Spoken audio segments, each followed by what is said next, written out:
नमस्कार, आप देख रहे हैं परमार्थ आवाज खबर लखनऊ से। समाजवादी पार्टी राष्ट्रीय अध्यक्ष पहुंचे लोहिया पार्क। लोहिया पार्क में आज राम मनोहर लोहिया जयंती के दिवस पर किया माल्यार्पण।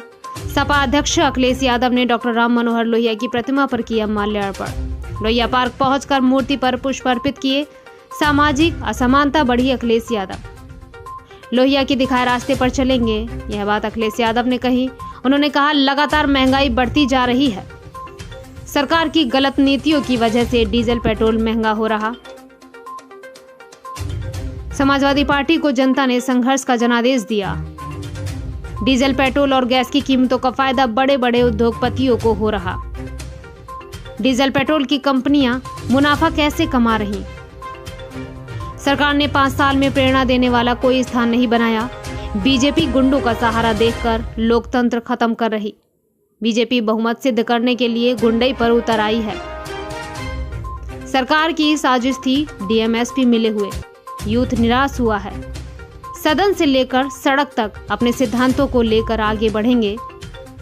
आजमगढ़ के नेता कार्यकर्ता जो तय करेंगे वही काम हम करेंगे। यह सारी बातें अखिलेश यादव ने कही।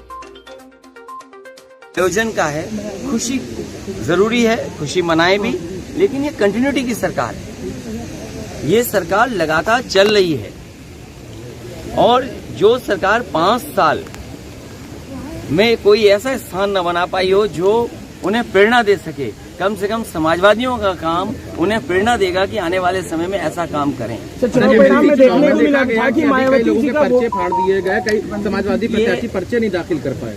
भारतीय जनता पार्टी गुंडागर्दी, भारतीय जनता पार्टी गुंडों का सहारा लेकर के लोकतंत्र को खत्म करने में लगी है। और ये पहला उदाहरण नहीं है। याद कीजिए वो लखीमपुर में जिस समय बहनों के साथ जो व्यवहार हुआ था, उनके कपड़े छीन लिए गए थे, उनकी साड़ी खींच ली गई थी, कपड़े फाड़ दिए गए थे। और इसी तरह जो कल हुआ है एटा में, भारतीय जनता पार्टी लोकतंत्र में अपना बहुमत सिद्ध करने के लिए गुंडई पर उतर आई है। और आखिरकार डीएमएसपी क्या कर रहे थे, उतनी खड़ी हुई पुलिस क्या कर रही थी। ये पूरी की पूरी सरकार की साजिश थी। डीएमएसपी पूरे मिले हुए थे। अगर डीएमएसपी नहीं मिले होते तो शायद ये ऐसा नहीं होता। सर, मायावती जी का पूरा वोट परसेंट शेयर हो गया था जिस तरह भी दिखा चुनाव परिणाम में बीजेपी की तरफ, लेकिन कल वो ट्वीट करके कह रही है कि सपा ही मिली हुई है। नेताजी की भी उदाहरण नहीं दे रही थी।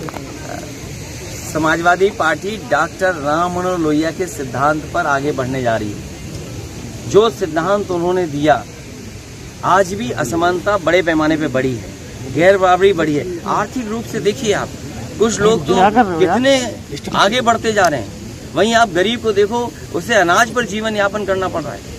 और यूथ कितना निराश हुआ है। जब तक अर्थव्यवस्था नहीं बदलेगी तब तक यूथ को नौकरी नहीं मिलने वाली है। वही यूथ जो पिछले 3 साल 4 साल से इंतजार कर रहा था कि उसे नौकरी और रोजगार मिलेगा।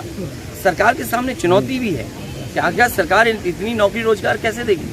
और मुझे नहीं लगता है ये सरकार यूथ के भविष्य को बेहतर कर पाएगी। आपने करहल का डिसीजन लिया है आजमगढ़ के ऊपर, क्या समाजवादी पार्टी को संघर्ष का जनादेश मिला है। और लखनऊ से राकेश यादव की रिपोर्ट।